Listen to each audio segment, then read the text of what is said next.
here, I do want to point out that I did pay myself. So I withdrew money. So it was right here. So client requested electronic funds disbursement. So I withdrew $3,000. So that means that we'll add that to our ending cash.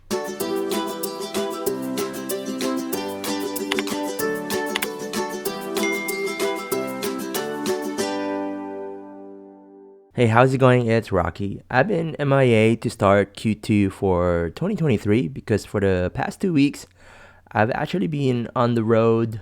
Went to Disneyland, enjoyed a couple of places that I visited. So I actually wasn't able to trade a lot. So I figured I'd show you how I actually did for the past 2 weeks, which is week number 14 and 15 for the year 2023.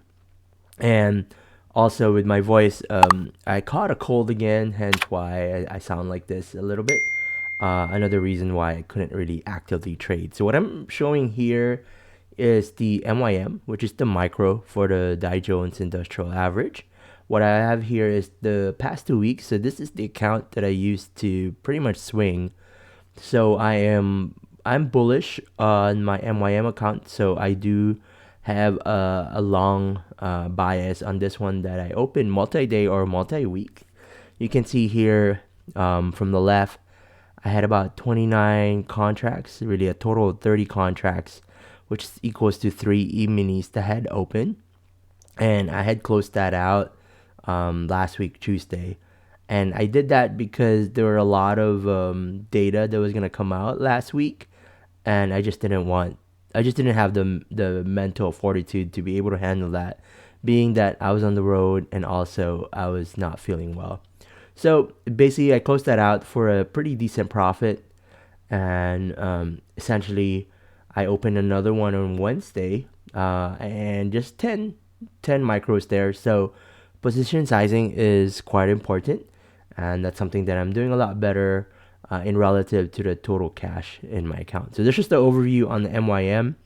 And then if I go through how I did on the YM, this is what I'm using to hedge essentially. This is where I try to close it intraday. This is the E-mini. So with this one, I can trade up to 6 E-mini as you can see here. So that's just basically, with the amount of MYM that I have open, I can hedge, and basically the net of the two is the reason that I can trade up to 6 E-mini, even though my account really can handle only 3 E-mini totals.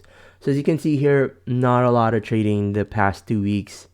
A few shorts here and there, but definitely skipped a couple days. I mean, this day right here was a good Friday with the market closed, and then for the rest of the week, mostly all shorts and then one long that I took on Friday there. So with my content, I just wanted to go through how I'm doing for the past 2 weeks. So of course, if you're curious on how I'm doing daily, you could always check out my page on the community page.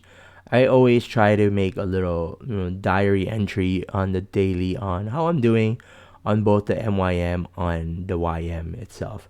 So now let's focus on the account statement here. So right now I'm recording this on Sunday, April 16th, 2023. It's 5:53 p.m. And basically on the account statement, let's go through for the past 2 weeks. So from the start of the quarter, April 2nd, to essentially let's end that to on the 14th, which is the past Friday.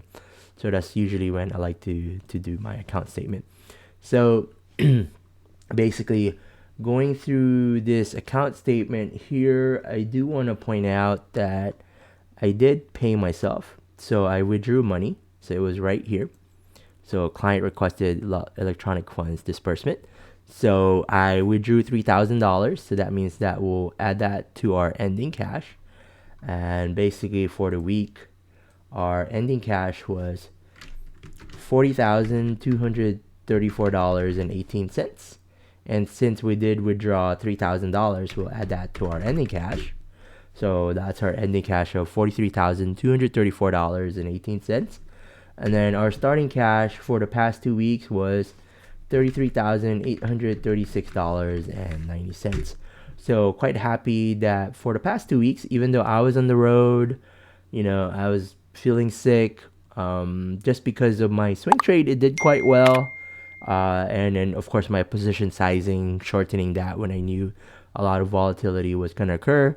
I was able to get a net profit for the past 2 weeks of $9,397.28.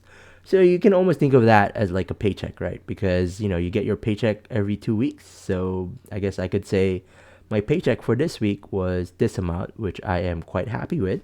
And since it was the past 2 weeks, just to equate it to something relatable, that would have been divided by 80 hours. So I had an hourly rate of about $117.46. Anyway, just wanted to again go through how I did for the past 2 weeks to start Q2 of 2023. I'm going to be home the next couple of weeks, so hopefully I can go back to a regular cadence to go through how I'm doing. And also, I'm going to start again as I'm feeling better, do a lot of the daily live content that I have. So this is when I try to do a diary of an average futures trader at 1:15 right after the U.S. market close.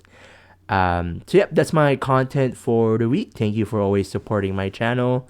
I hope you like what you saw. If you didn't, please give me a chance, and hopefully you like what you see on the next one. All right, y'all have a good one.